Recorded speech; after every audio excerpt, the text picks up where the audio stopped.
Hey, everybody, welcome back to another episode of Tuesday Tips, brought to you by Hot Lift Eat Official. I'm Carter here once again, reoccurring guest here, Dr. Christian Nelson, one of our team members out of Texas. What's going on, Doc?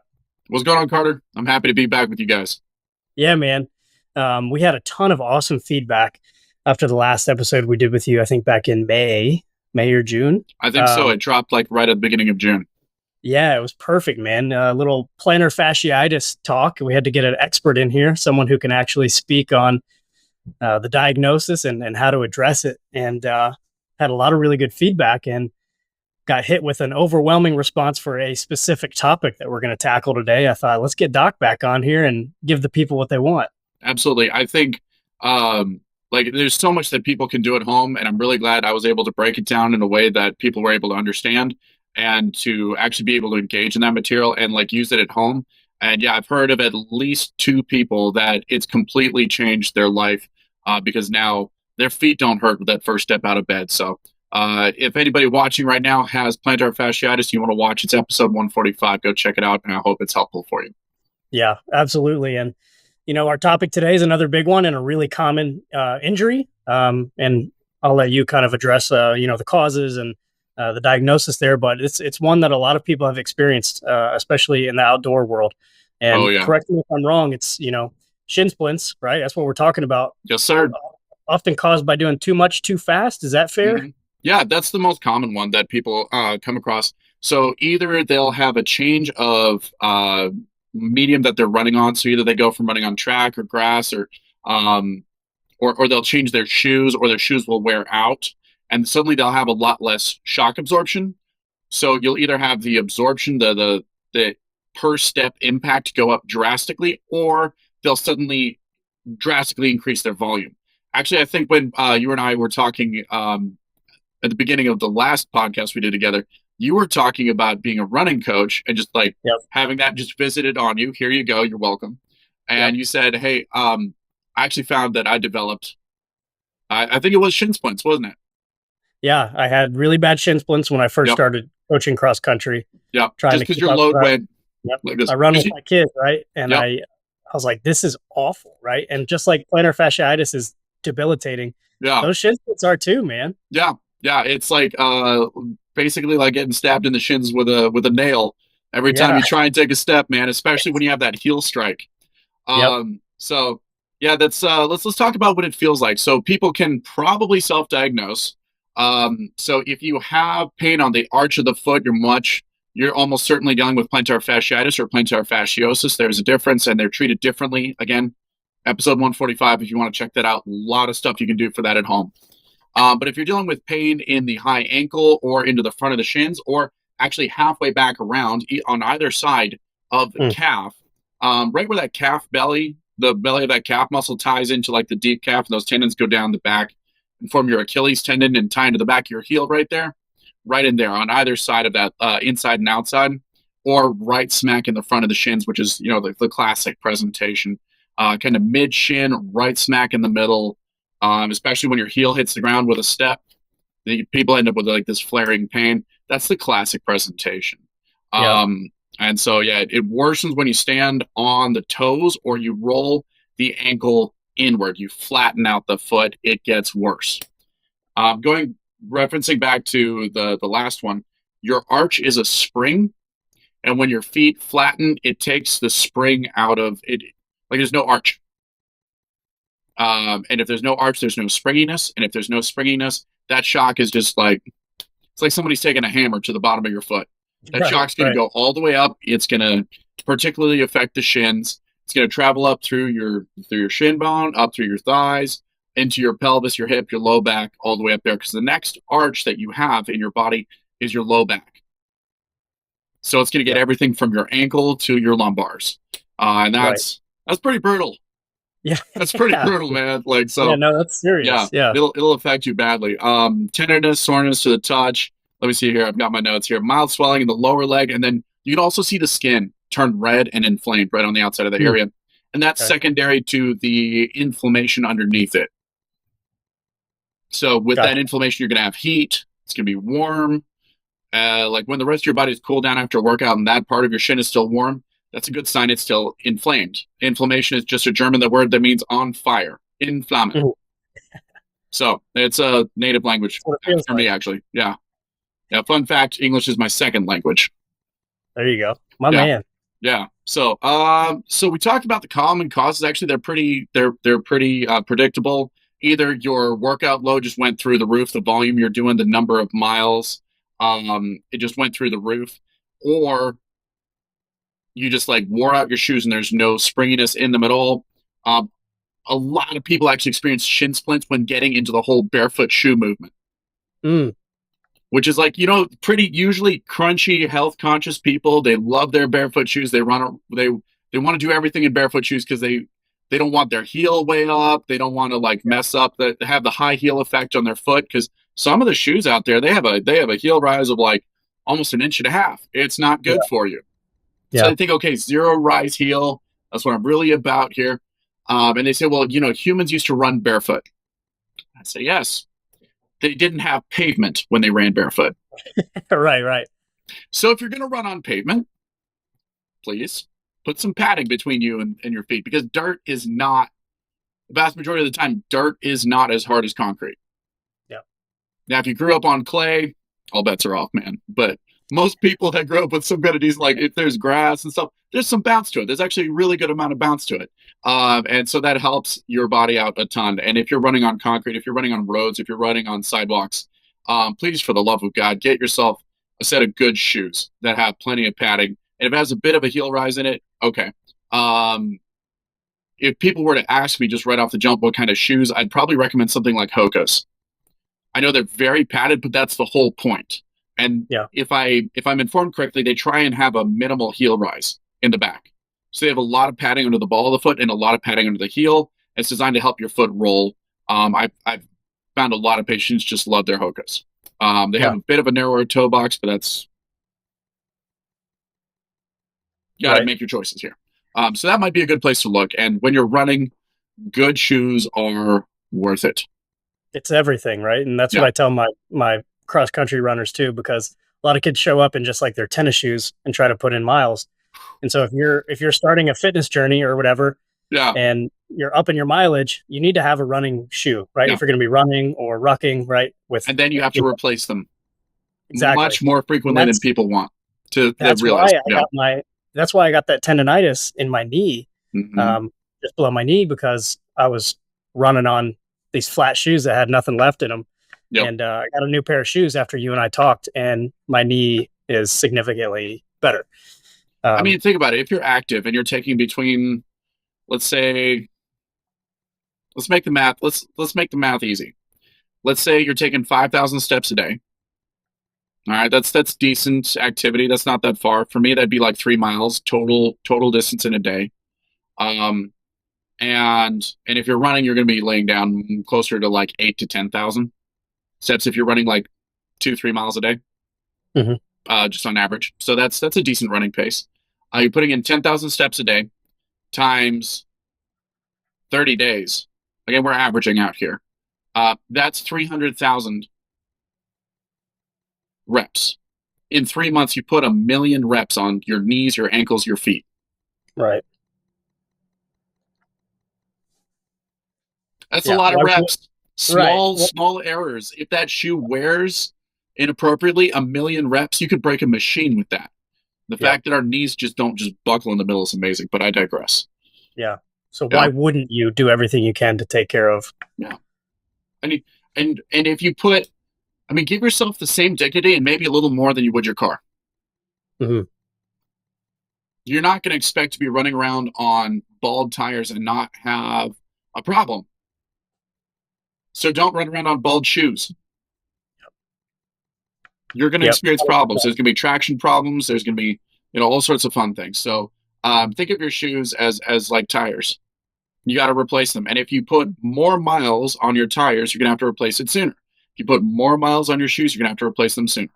And so Yep. the rule of thumb is somewhere between 250 and 500 miles for a shoe, depending on the quality of the shoe, how soft the sole is, and then how rough the terrain is that you're going over. So if you're running, like not cross country because that's almost always on road. Like it's not never. If you're trail running, you have to replace them much more often than if you're running on a track.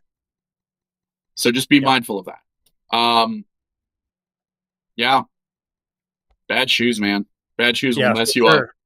Yeah, it's not something you want to skimp on either. So, Nope. my recommendation would be go to a running store, which is what Mm-hmm. I do, and get fitted. And mine will even, take videos of your gait and analyze you and Mm-hmm. that kind of stuff. And, Hokas are great. I've run in Brooks and New Yes. Balance and Yep.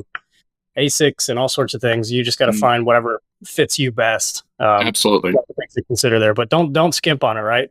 Correct. Like you're saying, like 1,000,000 reps over 3 months, you may balk at the price of like $150 or $200 for a pair of running shoes, Mm-hmm. but like your body is worth the investment. Yep. If you average that out, it's like $2 a day. Exactly. Yep. Yeah. Negligible. Yeah. Yep. $60, $75 a month. You have bigger bills than that. Certainly. You have bigger bills than that. And if this is what allows you to stay healthy and capable and you want to make running a part of your program, go for it. Yep. One more thing I wanted to mention, and that's totally escaping my mind right now when we were talking about causes. If your feet are flat.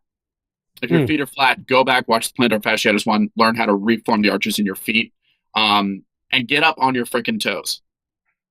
Get on your freaking toes when you run. The moment that your running pace breaks and you do a heel strike first versus landing on your toes and cushioning it out, you're out of form. You need to be done. Your ankles are exhausted. They're not working properly. I don't care if you hit your distance goal or not. Stop. Yeah. If you can't run it like with pull-ups, if somebody has to like worm and kick their way all the way up to the top, we're like, yeah, you made it to the top, but that's not really a pull-up. And if any CrossFitters are watching, no, kipping pull-ups don't count. Those are not okay. Those are their own category. They are. Yep. There's effort. There's muscle involved. Okay, but they're not true clean pull-ups. Right. If you want to get some good form on that, ask a Marine. They'll be more than happy to help you out. They love pull-ups. So, yeah, I'm gonna set some people's hair on fire with that comment. No, it's good form. It's good form. Hope so. But yeah, fix your feet, man.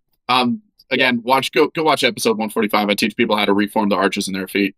But the main thing that you can do is to stretch your shins and to take a towel and just like crunch it up underneath your toes. And it's going to cause your arches to just cramp at first, and then you can ice them and so. But that's the Spark Notes version. But go watch it; it's awesome. Let's talk about fixing shin splints. Actually, yeah. So yeah, say we do have shin splints. Yes. How do we move forward with that? So you're actually going to strengthen the muscles in your shins, particularly. And think of your calf like being your forearm. Most of the muscles that run everything in your hand come here. And so if you're not wearing long sleeves or something like that, take a look at the outside of your forearm and wiggle your fingers around. And you'll see how much it moves. Yeah, see how much movement you have in the forearm? That's because the muscles that run this are in here. Now, the muscles that move most of your foot are in your calf and your shin. So if your ankles aren't behaving properly, if your arches aren't behaving properly, it's almost certainly something in your shin or your calf in that area of muscle. All right. We have a couple of pictures to throw up there. Your editor is awesome. Did a great job with the last one. I was so excited about that. Chad, thank you so much, Chad. I appreciate you, man. So I sent those pictures ahead of time. We're going to insert those at good moments there. But there's particularly some exercise pictures that if you wouldn't mind throwing them up here. One of the exercises is going to be lifting your toes up. Okay. So again, I'm going to have to pretend that this is my foot here. You're going to stand up against the wall. You're going to leave your heel planted and you're going to lift your toes up off the ground. Okay. You can just lean your body weight back against the wall so that your balance is all good and you don't have to worry about it. It's slightly better of an exercise to do it unsupported. But starting out, probably best just build your balance and get used to just raising the toe. You can just focus. If you have to do it with both feet at the same time, you get to use both shin muscles to raise your body up. That's okay. You want to progress to where you're doing just one foot at a time. You're going to get better focus. You're going to get better brain-body connection, which is the number one thing that determines muscle activation and muscle hypertrophy. So if you're trying to build those muscles, that's going to be one of the best ones. All right. There's only 2 exercises, though, so this is really cool. So one is toe raises, as opposed to heel raises. Heel raises work the calf, toe raises work the shin. Okay. The other one's going to be eversion and inversion. So if you're looking at the bottom of my foot here, you're going to turn it in and turn it out, and in and out, and in and out. And when you get to as far in as it'll go, hold against that tension for like a second, and then bring it back to the other side and hold against that tension. You don't need to add any weights to this exercise. Oh, one more thing I wanted to add. You want to raise the toes as high as you can and then do that turning. So like from the side, it looks like this. You don't want to do it here because it engages different muscles. You really isolate that eversion and inversion. Like you can see how much more intentional this has to be from my hand. Same thing, basically. And so you'll do that. There's also a simple protocol where you heat something for 10 minutes, give it 10 minutes off, cool it for 10 minutes, and then give it 10 minutes off. And then you can repeat. You can go back to heat. And you always want to finish with cold because you don't want to leave things hot and bothered. But that ice and heat cycling draws blood. It draws proteins in. It draws all of those healing factors into that area. You give it 10 seconds to 10 minutes to hang out, do its good work, and then you flush it back out with the cold. So you don't leave things all hot and pressurized and then sensitive. And cold is generally going to be your friend, especially with shin splints. So first you draw in the blood, you accelerate the healing, you make it feel all nice and comfortable. The heat also helps with pain reduction, and then you pump all of that swelling which you've induced in that area, you pump it back out. Just a reminder that healing is a slightly inflammatory process. We get out of balance, we get upside down when there's too much swelling, too much inflammation. It's like not too much, not too little, just right. Right. And I really like your last point that you have here in your notes. Maintain your activity level, right? Yes. You don't want to stop cold turkey or give up, right? I see runners do this every season. Yeah. And they just stop. They're like, it hurts. I'm like, I know. I promise. I know. Yeah. It's the worst. Yeah. Don't stop, right? And not that you have to run through and push through and run at the same speed or distance or whatever. You can reduce, but like you say here, you're resilient. You are not, you're not as fragile as you may think you are. Yeah, you're not. There's a difference between the mindset. There's a mindset switch here between being resilient. People are like, oh, the human body is resilient. That means you can take a lot of damage and keep going. That's true. But what's also true, and probably more true, is that you are anti-fragile. When you expose yourself to stresses, you get stronger, so long as you don't get overwhelmed. So you find that point of overwhelm, and you back off by about 10, 20%, and that's your peak growth. Yeah. If the body's not challenged, it won't grow. And in fact, it won't just not grow, it'll completely degenerate. The only thing that'll kill you faster than overworking yourself is going completely sessile. Yep. 100%. The person who's hurting themselves in the gym, ironically, is healthier than the person who's just sitting on the couch, never getting their fat ass off the couch. Right. So, of course, the ideal is found in the balance. And if you have a weekly goal of like 30 miles or something like that, you want to lay down some decently serious miles for people headed to, like different selection schools for the military. They'll be like, yeah, you need to be up around like 40, 50, sometimes 60 miles a week just to get your feet ready. Yeah. And if you try something like that, and you come down with shin splints, which is very common, back that down until you can do it properly.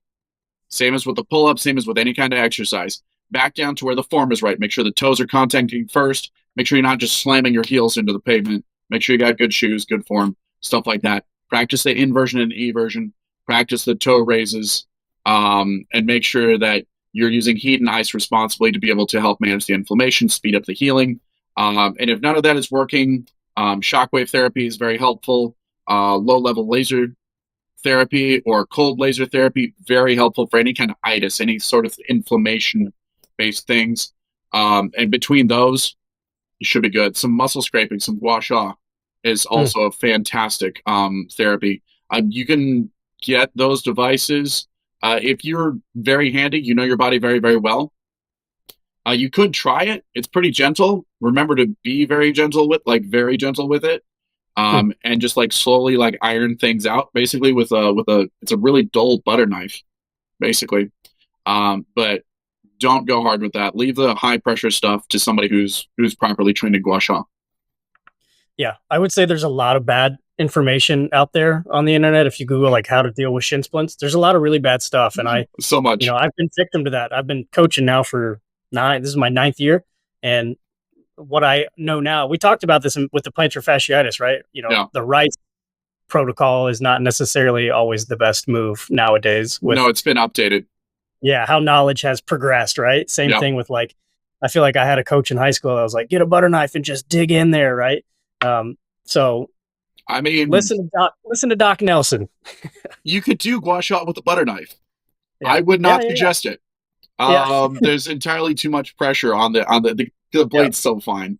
Yeah. If you use the handle, actually, Right. you can do some decent stuff. But generally speaking, make sure you watch at least 2 videos on that. But we're drowning in information. This is the age of information.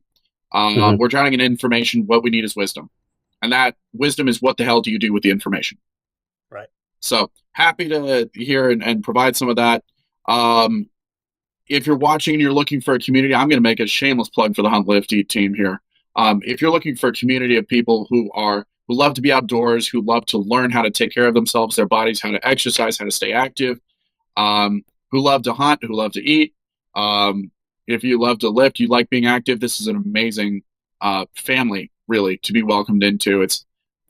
You guys are entirely too reasonable on your prices. You're going to have to raise those membership prices at some point. So, guys, get in while the pricing's good. Yeah, right. Yeah, get here. It's awesome. It's really fantastic. Carter and the rest of the HLE team worked so freaking hard to make this an amazing experience. I've loved it so much. So huge props, and I'm so glad for you guys to have me. So thank you. Yeah, well, thank you, man. And this is a cool part of, kind of the team aspect, having people from all over the country with all sorts of backgrounds be a part of it and get to share their knowledge, right? Because that's the name of the game. We want to put out good information that's helpful to people. And, shout out to Jeff Doyle up in the Northeast region. He was the one who was like, hey, can you get Dr. Nelson back on and talk about shin splints? I'm dying over here. So, Jeff, this one's for you, man. We'll make sure to get this to you direct to your inbox, sir. That's right. There you go. All right. Awesome. Thanks for joining, man. Where can folks check you out on Instagram and YouTube? Yeah, I'm most active on Instagram and YouTube. The handle is Advocate Wellness TX. So if you look underneath right here, just spell it Advocate Wellness and then TX. That's my handle across almost all of my platforms. But I'm most active on Instagram and YouTube. So drop me a like, drop me a shout, drop me a follow, and make sure to ask questions. If there are other conditions you guys want to see me address, I think we'll be doing about one a month of these. But if the requests keep flooding in, we'll keep providing answers. Yep. Let us know what the next segment needs to be, folks. And Doc, appreciate your time. Listeners, as always, appreciate the hell out of you guys. And we'll talk to you next week. Absolutely. Thanks so much, Carter.